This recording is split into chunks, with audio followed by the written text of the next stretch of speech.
lui-même va essayer la machine devant les gens, va proposer aux gens de l'essayer, etc.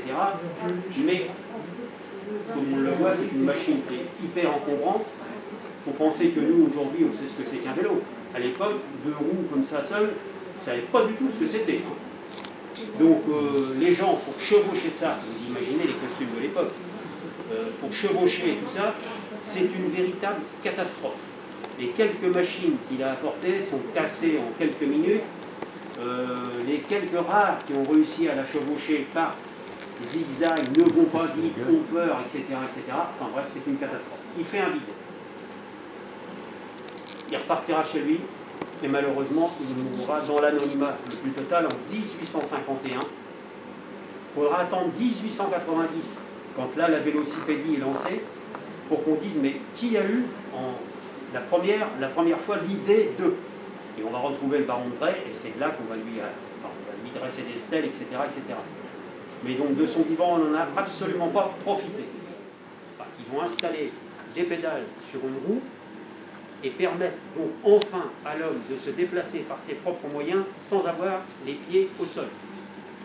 Ça, c'est absolument fabuleux. Aujourd'hui, c'est très commun, mais à cette époque-là, c'est absolument fabuleux. Et c'est donc vraiment à partir de ce moment-là, donc 1861, que la vélocipédie naît. Pour vous donner quelques chiffres, 1861, les Michaud fabriquent 2 de ces machines, 2 vélocipèdes. 1869, ils en fabriquent 200 par jour. Donc on voit tout de suite l'envol, l'engouement des gens. Sachant aussi que c'était des machines qui étaient très chères.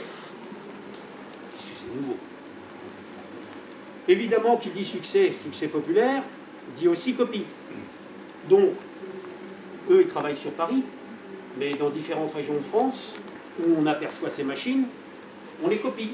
Nos charrons sont capables de les faire. Et nous, les collectionneurs, c'est ce qu'on appelle les types Michaud. C'est-à-dire des engins qui ressemblent, mais qui sont un peu plus grossiers. Voilà.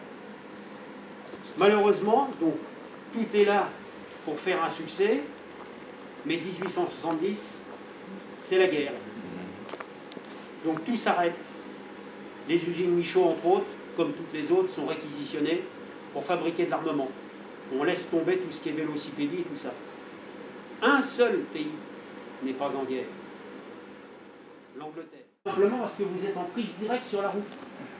Donc si vous voulez aller plus vite, plus vous voulez aller vite, plus il faut agrandir la circonférence de la route. Nous n'avons pas encore de transmission, ni par crémaillère, ni par chaîne, dans l'immédiat. Donc, il faut agrandir. Alors, c'est très bien, parce qu'effectivement, on va très vite, on peut aller à plus de 40 km/h sur ces engins-là. Et je signale au passage qu'il existe toujours des championnats du monde de Grand Bi actuellement. Mais, on s'aperçoit aussi que là où on voulait que ça démarre en flèche et que tout le monde soit concerné, on limite là l'utilisation à quelques sportifs d'élite. Parce que si vous êtes jeune, beau, svelte et tout ça, vous allez, et sportif, vous allez là-dessus. Si vous êtes un peu plus vieux, bon, je dirais pas beau parce que on n'en a rien, mais vous allez avoir beaucoup de difficultés. Donc en définitive, la percée qui était amorcée avec ça va commencer à fléchir, puisqu'on a un engin qui n'est pas compatible avec toutes les pratiques. Ici, c'est qu'il a été fabriqué à Vernon. Il y avait une usine, il y avait un marchand de vélocipèdes et un fabricant de vélocipèdes à Vernon. Alors celui-ci, vous voyez, il a une chaîne. Mais avant celui-ci, on va aller... Et ce tricycle se déplace avec un système de crémaillère. Voilà, ce sont les premiers tricycles. À partir de ce moment-là, on solutionne une partie du problème qui éliminait justement beaucoup de gens. Alors, ce qui est assez fantastique, c'est une gravure. Puisque ce qu'il faut savoir, c'est qu'à l'époque de tous ces vélos-là, toute la première salle que vous voyez, les femmes n'avaient pas le droit de faire de vélo. C'était formellement interdit. Comme elles n'avaient pas le droit de porter de pantalon. C'était interdit. Il a fallu le courage de quelques-unes qui se sont battues et qui ont obtenu, à coups de pédale, leur émancipation. Elles ont créé des clubs Et elles ont prouvé qu'elles étaient aussi valables que les hommes sur un vélo. Là, on s'aperçoit qu'on peut jouer sur un système de grands pignons, petits pignons, moyens pignons, et on peut améliorer ou augmenter les développements, on peut aller plus vite, etc., etc., tout en réduisant les roues, le diamètre des roues. Et là, très vite, on va basculer, parce que ça, évidemment, c'est intéressant, mais la base, c'est de revenir au bicycle, 2 roues. Hein. Donc, très vite, une fois qu'on a la chaîne, on va passer au vélo moderne, c'est-à-dire celui-ci, qu'on appelle, enfin là, ici, c'est un 4 en 3 de marque Rutsch. Donc, légalisation des roues, transmission par chaîne. Bon, il y a encore des détails à améliorer. Par exemple, ici, vous avez une direction à pivot. Et quelques années après, on va passer au roulement à guide. Et là, c'est direction à pivot. Donc là, ça y est, vous avez la bicyclette moderne. Quelques années après, comme je vous l'ai dit, les carrioles tirées par les chevaux, on parle des bœufs ou des piétons. Et en plus, on ne fait pas de bruit. Donc, on effrayait entre autres, ou le bétail, ou les chevaux, et on pouvait créer des accidents. 1891, effectivement, Monsieur Michelin va inventer le pneumatique démontable. Ah, voilà. Voilà.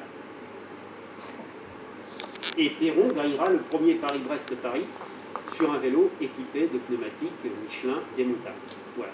Quand même, 18 km/h sur une machine comme ça, je peux vous dire qu'au développement, ça ne développe pas beaucoup. Hein. Et sur 1200 km, sur des chemins de terre, quand même. Parce que l'époque, en 1891, c'est des chemins de terre. Il faut bien avoir dans la tête que les dames n'avaient pas le droit de pratiquer la bicyclette est pratiquement à Castillonnès, dans le sud-ouest. Il y a un petit monsieur, coiffeur, qui s'appelle Théodore Joyeux, et qui lui découvre la vélocipédie aussi en 1890, un peu avant 1890, s'achète son premier vélo, et s'aperçoit très rapidement qu'il est efficace sur le vélo, qu'il a beaucoup de résistance, qu'il est très rapide, et donc il commence à s'inscrire sur quelques courses. Mais ça ne lui suffit pas, il veut des défis toujours plus importants. Il va s'inscrire sur Paris-Brest-Paris de 1891, comme je vous l'ai dit. 211 candidats au départ, il va terminer 8e. Hein, donc on voit tout de suite qu'il a des talents. Mais il veut toujours aller plus loin, et c'est un besoin. Et à un moment, je ne sais par quel hasard, peut-être les journaux ou une chose comme ça, les intérêts de la métropole vont croiser l'intérêt que porte Théodore Joyeux aux longues distances. Et il va entendre parler de ce fameux Tour de France qu'on voudrait faire sur Aquitaine. Et il va relever le défi. Il sera le premier. Il y avait un autre, un breton aussi, qui s'appelle Cor, mais qui est arrivé un petit peu plus tard. Donc lui, il va réaliser donc en 1895 le premier Tour de France. Il va faire pratiquement 5000 km, pas tout à fait ce qui est annoncé là, parce que ça c'est ce qui avait été annoncé à l'origine, mais en réalité il va faire 4987 km en 18 étapes, c'est-à-dire pratiquement 300 km par jour, sans un seul jour de repos. Bon, et je suis allé dans la presse de l'époque, donc 1895, avec la BNF, hein, j'ai relevé tous les articles qui étaient consacrés à cet exploit, et le Tour de France qu'il a réalisé à partir du mois de mai a été absolument, a eu des conditions atmosphériques absolument dantesques. Pluie, vent, grêle, neige, donc ornière, boue, dantesque. Le sillon vous permet d'aller vite sur le plat, et vous avez la grande couronne, remarquez quand même, c'est pratiquement celle des VTT aujourd'hui, vous avez une grande couronne à l'arrière qui vous permet de monter les côtes. Seulement, comment ça marche? Il ne faut pas se mettre à l'envers, hein, non? Donc, tout simplement, je vais vous faire voir. Donc là, la roue avance normalement. Donc, on voit. Donc la roue avance comme ça, vous voyez bien. Et maintenant, je veux choper la deuxième vitesse. Je pédale à l'envers. Et là, vous avez toujours la roue qui avance comme ça, mais c'est le grand pignon à l'arrière qui travaille. Donc voilà. Vous avez deux vitesses, ici. Alors, il y a d'autres particularités sur ce vélo-là. Pour les, là vraiment ceux qui se donnent à fond dans le vélo, vous avez dent sautée et vous avez pignon normal. Si vous essayez, ce que je vous ai fait voir tout de suite, une chaîne double rouleau sur un pignon comme ça, vous ne passerez pas sur les deux. Seul Manufrance Saint-Étienne a inventé cette chaîne qui fait mixte, dent sautée et pignon normal. Ça, c'est une invention Manu France Saint-Étienne. Les mêmes pour les femmes, donc c'est fatigant. Donc on a fait un frein doux en tournant la poignée. Là, à ce moment-là, vous n'arrêtez pas, mais vous ralentissez le vélo dans une descente. Alors, comme l'a fait remarquer un monsieur, il y a une jambe bois. Et là, vous avez une jante métal. D'abord, le catalogue Manu France Saint-Étienne proposait toujours ou jante bois ou jante métal. Hein, donc, faut le savoir, ça. Et j'ai la chance de posséder justement le catalogue Manu France Saint-Étienne de 1907. Bon. Alors, je vais vous expliquer l'histoire de la jante. Bon, ce vélo-là, je vais laisser le monsieur prendre une photo. Je filme. Ce vélo-là, vous remarquez ici, et tout reste en place. Voilà. Les pédales également, que vous pouviez faire évoluer en largeur, en fonction de la largeur du pied. Donc quand même une belle machine française. Chaîne saute, eh bien, vous avez un tendeur de chaîne qui ajuste toujours la tension de chaîne, en fonction des bras aussi. Et vous avez exactement le même système aujourd'hui sur les VTT de descente. Donc suspension avant, suspension arrière. Autre vélo, mais puisqu'on en parle, et il n'y a pas longtemps, on l'a encore vu à la télévision, aujourd'hui on vous parle des vélos en bambou. Ouais. Alors tout le monde dit, oh là là, ça innove et tout ça. J'en ai pas à vous présenter. C'est un objet qui est devenu très très rare, très très cher. 1919, ils ont sorti un vélo qui s'appelle la Souplette, qui était entièrement en bambou. Une belle randonneuse Bourdaine. Voilà. Faite sur mesure, puisque ces gens-là ne travaillaient que sur mesure. Donc, eh bien, 36, oui, c'est des congés payés. Donc, vous avez un appui lombaire. Donc, ça, c'est très important. Et pour bien imager la chose, vous vous asseyez ici par terre et vous mettez un poids de 30 kg devant vos jambes. Et vous essayez de le pousser. Maintenant, vous faites la même manœuvre, mais en vous calant le dos le long du mur. Et vous essayez de pousser. Vous allez voir que là, vous allez pousser beaucoup plus fort. Donc voilà, c'est un des avantages. Donc c'est vélo loisir. Et qui dit vélo loisir, ben, on traverse les océans. Et tous les gadgets, tout ce qui est sur ce vélo-là, date de l'époque. Hein. Il n'y a rien d'aujourd'hui. Les petites sacoches et tout ça sont d'époque. Donc voilà, c'est un petit clin d'œil quand même aux États-Unis. Bon, bah, aux États-Unis, bah, les voitures étaient mesurées, les motos sont toujours immenses. Les habitations, n'en parlons pas. Vous êtes agréable pour dire quand même. Alors, pour avoir fait un certain nombre de kilomètres sur celui-ci, quand on est en ville, on se balade, on met souvent le pied à terre et tout, très agréable, effectivement. Hein, donc, le freinage par rétropédalage, donc c'est très agréable. Mais quand on commence à crapahuter en campagne, et que moi j'ai dû faire à peu près 35 km dessus, je peux vous dire qu'à la fin, c'est un peu rare. C'est un clin d'œil au cinéma, puisque bah, le vélo, évidemment, étant très populaire, ben, le cinéma s'y est intéressé. Donc avec notamment 3 films cultes, Jour de fête, de Jacques Tati, Les Cracks, avec Bourbine, et le vélo, le dernier, là, de Justin Lambert, avec le Vent. Alors, ce dernier a appartenu, comme c'est marqué, à M. André Boucher. M. André Boucher était le patron de l'AC Sotteville, et l'AC Sotteville, c'est le club qui a découvert Jacques Anquetil. Voilà. Et ça, c'était le dernier derrière lequel s'entraînait Jacques Anquetil. C'est pas un dernier Bordeaux-Paris, c'était le dernier d'entraînement de Jacques Anquetil. Voilà. Un vélo La Perle, puisque Jacques Anquetil a commencé chez La Perle. Le coup d'œil à Poupou, bah, vous avez un maillot dédicacé par Poupou et qui l'a porté. Voilà. Là, il a été aussi chez Gann Mercier, mais ça c'est un maillot Gann Mercier classique. Et puis évidemment, le duel mythique Poupou-Jacques, hein, qui a fractionné la France en deux. Pas derrière engin, pas derrière tout ça. Donc un vélo type année 1900, un vélo type des années 50. La particularité des vélos de piste, c'est tous des pignons fixes. Alors pourquoi un pignon fixe? Alors pour plusieurs raisons. Déjà parce que sur piste, il n'y a pas besoin de dérailleur.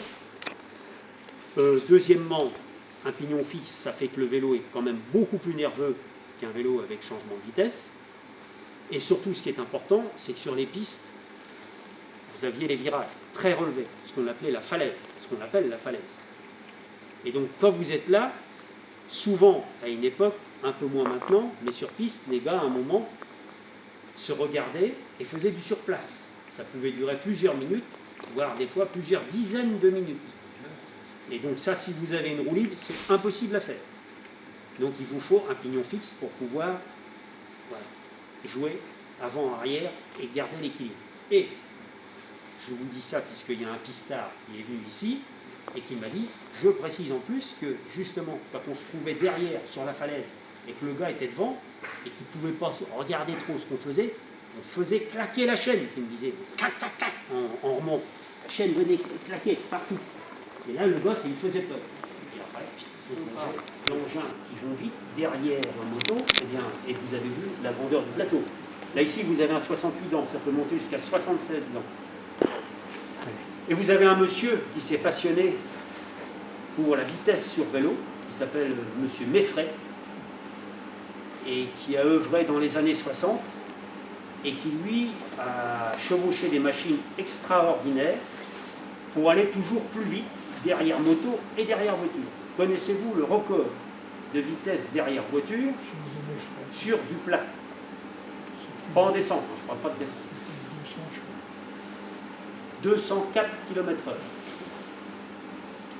Donc le vélo de M. Meffray était équipé d'un plateau qui était pratiquement de la même grandeur que la roue arrière. À chaque tour de pédale, pour les connaisseurs, il développait 17 mètres. Donc, impossible à lancer à la force du molécule. Donc c'était une voiture qui venait avec un gars debout dedans et une perche qui venait l'épauler et qui commençait à le pousser pour qu'il puisse prendre de la vitesse. Et dès qu'il avait pris suffisamment de vitesse et qu'il arrivait à pédaler, il allait se caler derrière, il a battu son corps derrière une Talbot Lago. Donc il allait se caler derrière la voiture. Voilà. Alors c'est un monsieur fracturé de partout. Plusieurs dizaines, je crois même qu'il était pas loin d'une centaine de fractures. Notamment, il a fait une chute un jour à près de 160 km/h, donc là, on croyait bien qu'il était mort. Je vais faire les Plusieurs fractures. vous m'enverrez la fracture. Comment ça doit arracher? Alors d'ailleurs, ça s'explique, parce que d'abord, on voit par le matériel, je ne sais pas si vous voyez les chaînes qu'il y a et les plateaux, le renforcement du cadre, donc il fallait aller très vite, exactement le rôle de la moto, et derrière, il y avait le coureur qui essayait de suivre. Toujours avec le même principe, une petite roue à l'avant, et une roue un peu plus grande à l'arrière. Ça va, mais quand il s'agissait de faire du tout-terrain, là, le vélo devenait plutôt encombrant plutôt qu'autre chose. Donc il fallait essayer de trouver des solutions. Alors beaucoup ont jeté l'éponge en disant mais non, ça ne remplacera jamais le cheval. Mais d'autres se sont dit si, il y a certainement des possibilités. Ils ont travaillé, notamment le capitaine Gérard que vous avez là. Et après avec un monsieur qui s'appelle monsieur Morel. Donc ils ont cherché et ils ont trouvé. Et ils ont construit des vélos pliants. Tous ces vélos que vous avez ici devant vous sont pliants. Là, ici, vous faites coulisser la bague et vous pliez le vélo en deux. Là, il y a deux bagues à faire coulisser et vous pliez le vélo en deux. Alors, je vais vous expliquer un petit peu pourquoi l'un, pourquoi... Bon, voilà. Alors, bon, déjà, ce qu'il faut savoir, donc, vélo pliant, voilà, 35 secondes pour plier le vélo et le mettre sur le dos du soldat. Donc, à partir de ce moment-là, effectivement, le vélo peut remplacer le cheval, puisqu'on peut l'emmener partout avec nous. Alors, le premier vélo qui a été testé, qu'on appelle le Morel, chez les collectionneurs, celui que vous avez devant vous, il a été testé donc, dans les années 1895, mais il s'est montré extrêmement fragile dans toutes les manœuvres. Pourquoi? Puisque un seul tube, donc, voilà, donc très fragile. On a dit au capitaine Gérard, il faut retravailler votre copie, à M. Morel aussi, et ils ont continué à chercher, et ils sont arrivés à ça, deux tubes. Et là, la solution de la rigidité, elle était toute trouvée. Et donc ça, c'est 1896. Le capitaine Gérard est né, puisque c'est comme ça qu'on va l'appeler, du nom du capitaine.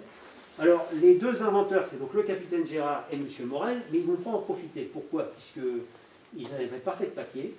Et quand l'armée a dit, bah, nous, ça nous intéresse, évidemment, ça représentait beaucoup d'argent. Et là, on a commencé à dire, enfin, il y en a un qui a dit, bah, c'est moi qui ai vendu l'armée, l'autre qui a dit, bah, transport dans les camions, ça prenait moins de place.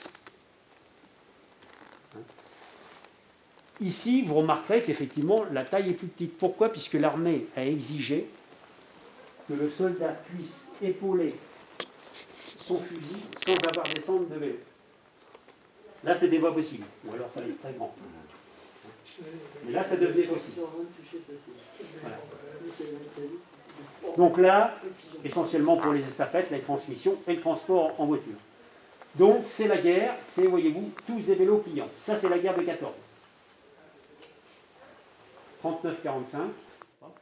Le paratrooper, donc le vélo BSA pliant, donc, qui a été utilisé au moment du débarquement en Normandie. Donc les parachutistes sautaient avec leur vélo sur le dos. Alors, ils s'étaient transportés aussi dans les barges, hein, comme on le voit ici, hein, attention. Mais le para pouvait l'avoir sur le dos. Et pour ne pas que le para se blesse, les pédales étaient rétractables. Et ça, on tirait ça et après, ils pouvaient pédaler. Là, vous avez ce que je vous disais, un autre vélo BSA, de la guerre de 14.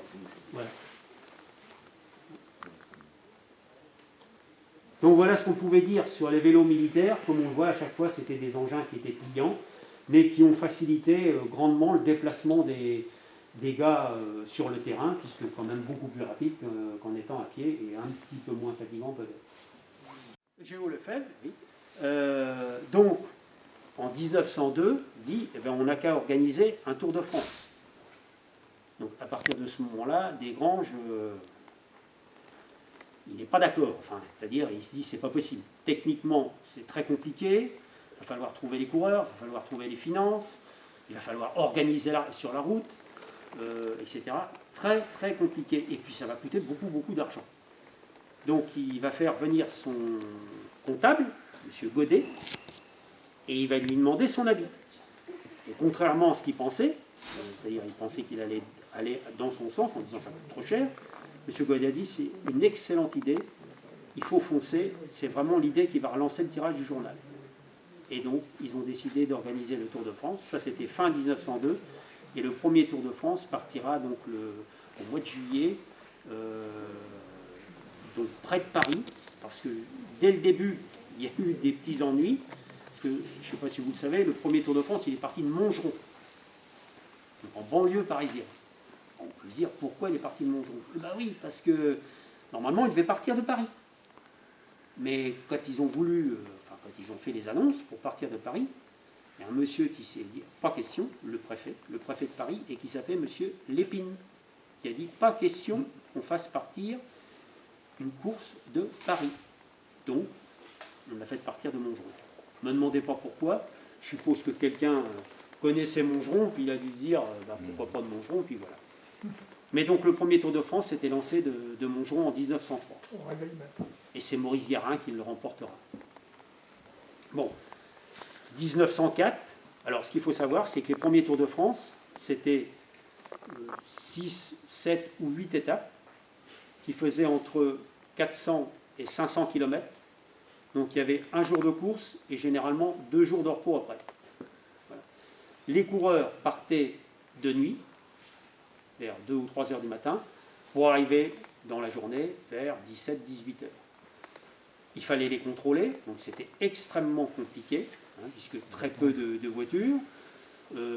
Fallait prendre le train, donc c'est pour ça explique que les premiers Tours de France, c'était Paris-Lyon, Lyon-Marseille, etc., donc les grandes villes où le train accédait. Souvent, les coureurs passaient au contrôle avant que les contrôleurs soient là, puisque plus rapide. Et puis, dès le début, il y a eu de la triche. Parce que justement, la nuit, les coureurs ils montaient dans des voitures, ils se faisaient acheminer en voiture, ou alors, pour certains même, ils prenaient le train en même temps que les contrôleurs. Pas vu, pas pris. Voilà, donc 1904, où ça a été un Tour de France, où vraiment ça a véritablement triché énormément, plus ça déclenchait des émeutes sur la route. Alors pas parce que les gens ne voulaient pas voir les coureurs passer, au contraire. Ils étaient trop contents de voir les coureurs. Mais tellement contents que quand les coureurs passaient dans une région et qu'il y avait un leader local, s'il n'était pas en tête, tous ceux qui étaient devant lui, ils en prenaient plein la tronche. Un coup de bourdin, la guerre avec Henri Desgranges. Et en définitive, à la fin, Henri Desgranges perdra, puisque c'est impossible de tenir face à la puissance des lobbies des marques. Impossible. Il va essayer de trouver des subterfuges, mais il ne va pas y arriver. Donc, au début, le vélo tout simple, pignon fixe, pas de dérailleur, pas de frein. Voilà. Mais à l'époque, 1903, le premier tour, il n'y avait pas de montagne, vraiment. Hein. Des côtes, oui. Pas de montagne. Desgranges va céder un petit peu en disant, bon, ok, roue libre possible, avec frein. Très rapidement. Et puis l'autre entorse qu'il va faire, alors le dérailleur existe déjà, mais interdit. Pas le droit d'utiliser le dérailleur. La seule possibilité qu'il va donner aux coursiers, c'est d'avoir une roue avec deux pignons, un pignon de chaque côté, ou des fois deux fois deux.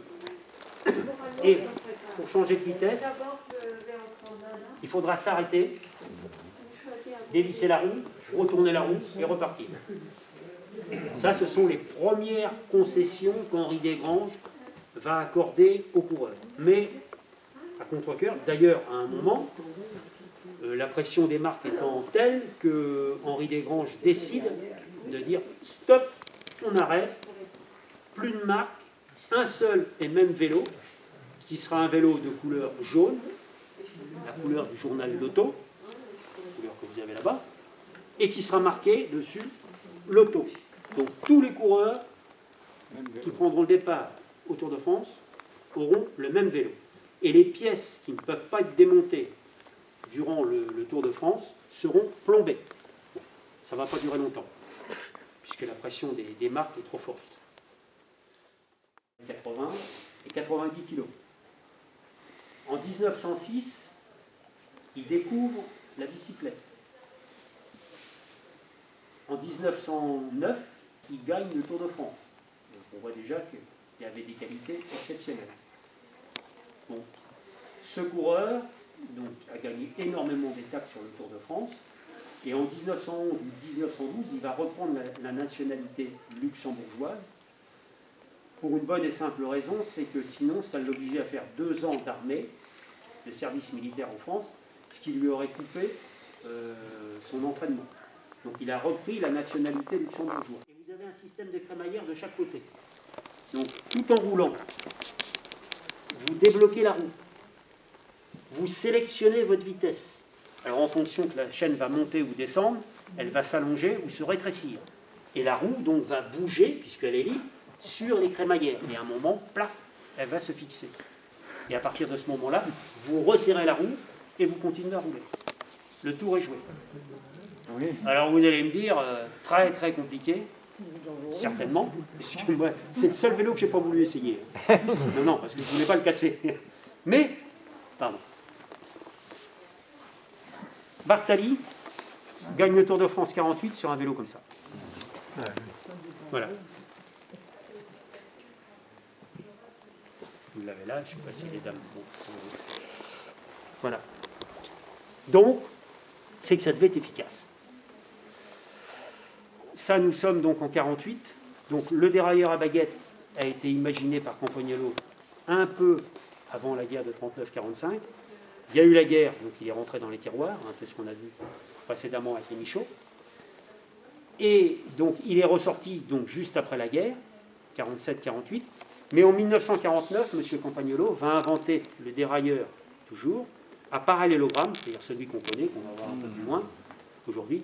Donc, celui-ci n'a plus de raison d'être, il va disparaître. Ce qui en fait donc aujourd'hui pour les collectionneurs une pièce extrêmement rare. Donc on va passer de 4 ou 5 vitesses à 8 ou 10 grâce à 2 multiplications. Voilà. Et avec le système de sélection en bas du cadre. Donc, on continue. Là, on est toujours avec un vélo, il n'y a même pas de double plateau, parce que... alors, ce qu'on peut remarquer aussi, c'est qu'il y a toujours des papillons, hein, parce que le changement rapide, enfin la tâche rapide n'est pas encore là. Donc, c'est toujours des papillons. Et là, on continue, toujours dans les années 50. Là, c'est un Stella, hein, avec changement de plateau toujours en bas, il y en a plusieurs, hein, mais toujours le même système. Donc le designer, entre guillemets, de chez Peugeot a dit, si vous voulez qu'on voit vos gars à l'écran, mettez du noir et du blanc, et mettez le damier, puisque c'était la mire également sur la télévision. La mire de la télévision, quand on commençait les programmes, c'était un damier noir et blanc. Donc voilà, c'est l'histoire du maillot noir et blanc de chez Peugeot, qui va devenir ultra célèbre. Voilà. Évidemment, les vélos évoluent techniquement, notamment avec du matériel de plus en plus léger. On arrive à ce genre de merveille, je veux dire, parce que c'était à l'époque, ça c'est un vélo, c'est un Colnago, donc des années 75-76, et là vous étiez avec la Rolls des vélos à cette époque. Avec les pédales automatiques, 1985, ça a été testé par Bernard Hinault avec Lou et Bernard Tapie. On est toujours avec les vitesses au câble, mais elles sont déjà indexées. Ça évite d'avoir à tâtonner pour chercher ces vitesses. Mais ça, c'est vraiment une machine sublime de contre-la-montre. J'ai d'ailleurs rencontré un professionnel qui a couru sur cette machine-là, il m'a dit elle était fabuleuse. Par contre, il a dit qu'il fallait avoir des grosses cuisses, très grosses cuisses pour l'emmener. Et puis donc l'évolution, après, donc le carbone, on arrive donc au début des années 90, et surtout, ce qui est important, l'indexation des vitesses. L'équipe de Merckx, donc là, il s'appelle Zoutmelk, Gitane, avec le blaireau. Bon, et puis, alors vous avez ici aussi quelques maillots de champions, qui ont appartenu à des champions, dédicacés par eux, à commencer par celui-ci très rare, là, le Dauphiné, donc dédicacé par Laurent Fignon, porté par Laurent Fignon, mais cette année-là, il ne l'a pas gagné. Donc, un maillot protocolaire, maillot jaune protocolaire de Contador, maillot de Gimondi, maillot de champion de France de Didier Rousse, maillot blanc de Pierre Roland, maillot jaune de Thomas Voeckler.